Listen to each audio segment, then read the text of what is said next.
About 2 years ago, I was driving home from a family reunion pretty late at night, and the drive was about 2 hours.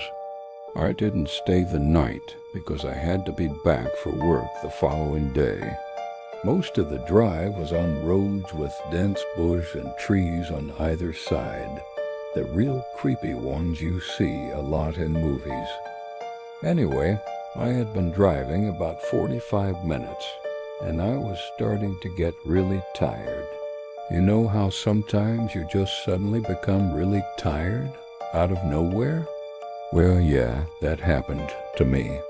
I knew I wasn't going to last, but I didn't come across any place that I felt I could park and safely sleep. Anyway, after it became clear to me that I wasn't going to find a place to pull up, and my tiredness wasn't going away, I did something very questionable. I pulled over to the side of the road onto the grass behind some bushes to try and hide my car from anybody else who was going to come past. I made a mental note that the time was 11:22 and then fell asleep. Sometime later, I was awakened by a scratching sound.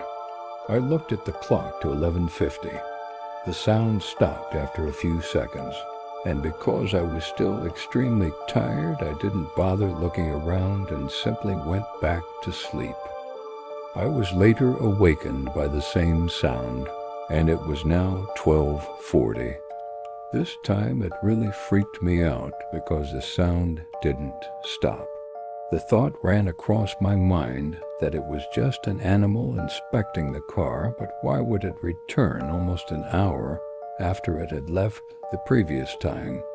I looked in my rear view mirror and just managed to catch a glimpse of something running away into the forest.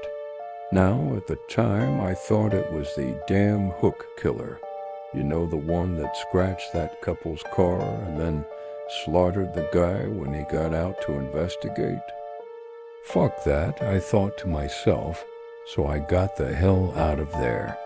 There was a bend no more than 100 yards up the road, and as I came around it, there was a fucking car parked off to the side of the road with the driver's side door opened. I slowed down just to look to see if anyone was in there. Then I looked in my rear view mirror. I didn't see anything, and all of a sudden this guy comes sprinting around the corner. He starts screaming at me, shouting stuff like, hey you, get the fuck out of your car, now. I noped the fuck out of there and sped off. I never saw the guy again. Moral of the story? Don't fucking sleep on the side of a deserted road.